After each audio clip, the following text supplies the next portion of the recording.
Today, taking the lender's pulse.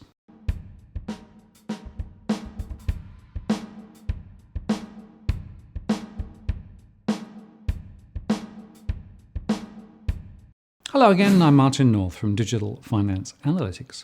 Welcome to our latest post covering finance and property news with a distinctively Australian flavour. Today, as the reporting season rages on, we look at the latest quarterly updates from ANZ and NAB, where we see some common themes and also some differences between the two Melbourne-based Big Four banks. In particular, we'll look at what they are saying about their mortgage portfolios. And by the way, if you value the content we produce, please do consider joining our Patreon program, where you can support our ability to continue to make great content. Here is the link, and it's also in the comments below. ANZ released their latest update today, and it shows the benefit of returning to its core retail business in Australia, and the release of capital resulting from this. Provisions were significantly lower, thanks to a shrinking institutional book. But the home lending sector, past 90 days, continues to rise to 0.63%, up 10 basis points from March 2016. And by the way, this is pretty consistent across the industry, despite ultra-low interest rates. In fact, their disclosure on home loans was quite revealing, with lower system growth, a focus on owner-occupied loans, and a reduction in mortgage power, how much you can borrow. This underscores the fact that credit tightening is not just a temporary thing. The higher BBSW rates suggest continued margin pressure is in the wind. Equity Tier 1 CET1 ratio was 11.07% at June 2018, which is up 3 basis points from March 18, largely driven by organic capital generation up 50 basis points and the receipt of reinsurance proceeds from the OnePath Life sale, which added 25 basis points. That was offset by the financial year 18 interim dividend, which knocked off 59 basis points, and the share buyback, which dropped another 8 basis points. But they also made the point that the 2018 interim DRP was neutralised. They also told us that around $1.5 billion of the announced $3 billion on-market share buyback had been completed as at the 30th of June 2018. Total risk-weighted assets decreased $2 billion to $394 billion, driven by a $2 billion reduction in CRWA from net risk improvement across both institutional and retail businesses in Australia and New Zealand. And the total provision charge was $121 million in the third quarter 2018, with individual provisions charged at $160 million. This charge in third quarter 18 was the lowest quarter since 2014, reflecting both ongoing benign environment and improved quality of the portfolio. While typically quarter 1 and quarter 3 provision charges are lower than Q2 and Q4, the third quarter 2018 was substantially lower than the average of the past 4 years, reflecting in part a high level of write-backs and recoveries in the institutional loan book. ANZ has retained an overlay initially taken on the 30th of September 2017 in relation to the retail trade book, which remains on watch. Australian residential mortgage 90-day plus past due loans as a percentage of the residential mortgage book was flat versus the prior quarter. But they said there are some pockets of stress in the mortgage book, primarily in Western Australia, more particularly in Perth itself. Throughout financial year 18, the Australian housing system has been characterised, they say, by slowing credit system growth, increased price competition, increased capital intensity, and tighter credit conditions. As at the end of June 2018, the system growth at ANZ was 4.1%, down 18% on the prior comparable period.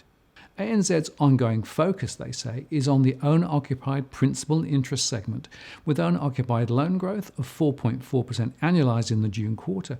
Investor segment growth in the June quarter was down 2.5% annualised. ANZ's total Australian home lending portfolio grew at 0.4 times system in the June quarter, and that's 2% annualised growth. ANZ interest-only home loan flows in the June quarter represented just 13% of total home loan flows.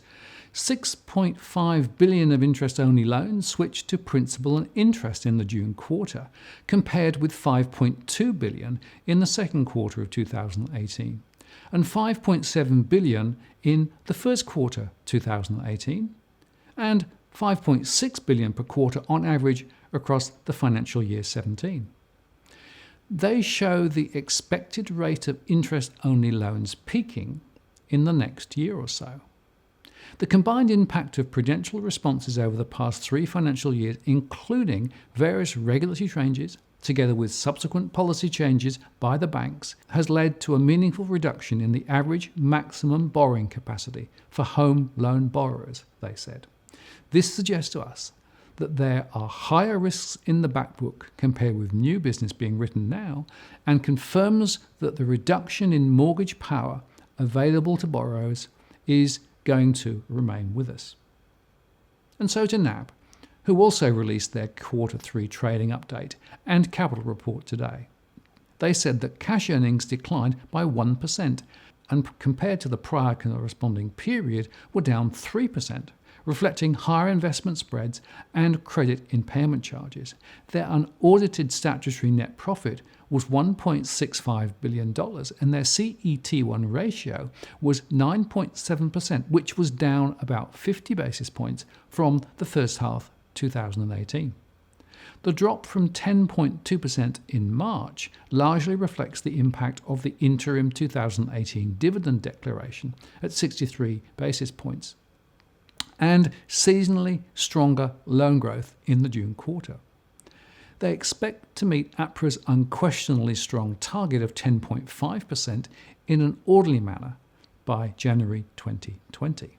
Their leverage ratio on an APRA basis was 5.3%. The liquidity coverage ratio quarterly average was 132%, and the net stable funding ratio was 113%, so all in reasonably positive territory. Whilst revenue was up 1% due to good growth in SME lending within business and private banking and a strong contribution from New Zealand banking, net interest margin declined slightly, reflecting, they say, elevated short-term wholesale funding costs and ongoing intense home loan competition. And in addition, expenses rose 2% due to higher compliance costs, investor spend consistent with the accelerated strategy, and increased depreciation and amortization. Credit impairment charges rose 9% to $203 million and included $25 million of additional collective provisions for forward-looking adjustments, bringing the total balance of the FLAs to $547 million. They said that asset quality remains sound, with the ratio of 90-day past due and gross impaired assets to gross loans and acceptances steady at 0.71%. However, 90-day past due residential mortgage loans stood at $2,015 million at the 30th of June 2018, compared with $1,956 million in March 18. So delinquencies are rising. Impaired facilities also rose a little. $20 million worth of mortgages were written off in the quarter, compared with $10 million in the prior quarter. They also warned of further provisions for unresolved compliance issues in the next quarter. Now, there was no guidance on what that quantum will be, but we can guess that it may relate to such as the Royal Commission. They reported that their priority segment net promoter score declined from -9 in March to -14 in June, partly reflecting an overall industry decline, with NAB's priority segments NPS now second of the major banks.